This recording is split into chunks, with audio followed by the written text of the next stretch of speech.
साथियों नमस्कार। एक बहुत ही गंभीर मुद्दे पर आज आपके साथ चर्चा में हूँ। साथियों, कल एक बड़ा घटनाक्रम इस देश में हुआ। जिस तरह से कल हमारे पूर्व उपराष्ट्रपति जगदीप धनखड़ जी के द्वारा महामहिम राष्ट्रपति महोदया को अपना त्यागपत्र दिया गया, अपना इस्तीफा दिया गया और उस इस्तीफे को मंजूर किया गया, बहुत ही निंदनीय है।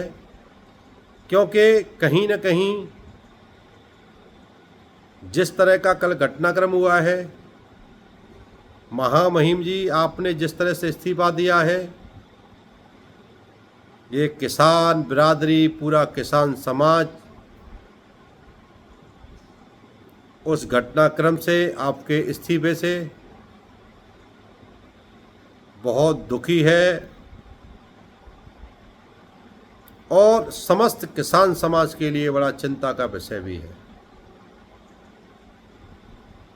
क्योंकि महामहिम जी आपके द्वारा अपने संपूर्ण जीवन में और देश के द्वितीय सर्वोच्च पद पर आसीन रहते हुए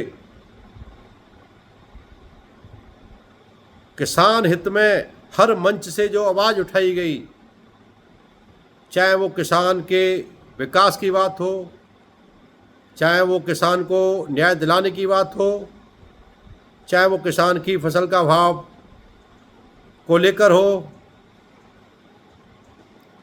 चाहे इस विकसित भारत में किसान के योगदान को लेकर हो, आपने हर मंच से इस किसान की आवाज़ को उठाया है, इस किसान के दुख को समझा है। आप हमारे लिए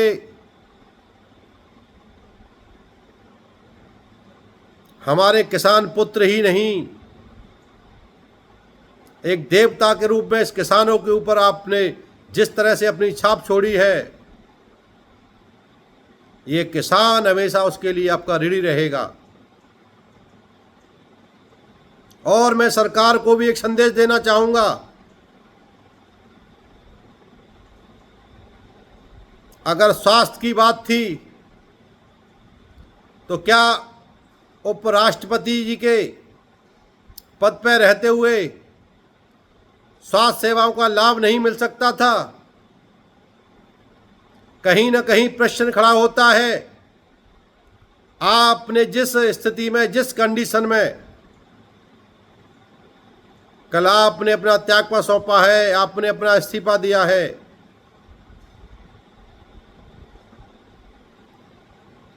उस स्थिति को लेकर जिस तरह से राजनीति में भूचाल आया हुआ है,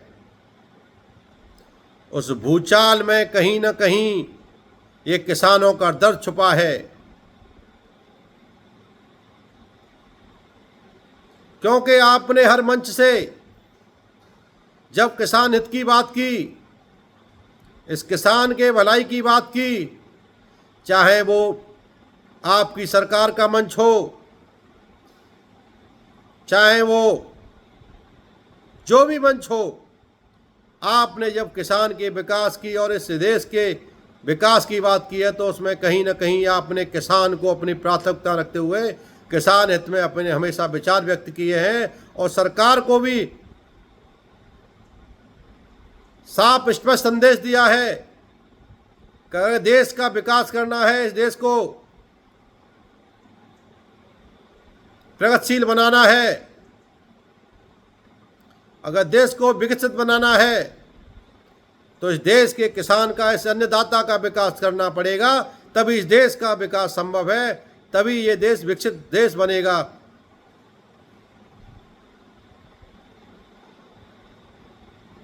महामहिम किसान पुत्र पूर्व उपराष्ट्रपति जी, किसान आज दुखी है क्योंकि किसानों को लगता है कि किसानों की आवाज़ दबाने का कार्य सरकार में बैठे नुमाइंदे कर रहे हैं। सरकार नहीं चाहती किसानों को न्याय मिले, किसानों को हक मिले, क्योंकि किसानों की आवाज़ उठाते हैं। जब आपने किसानों की आवाज़ उठाई तो कहीं ना कहीं उसका परिणाम आपके ऊपर भी उसका पड़ा है।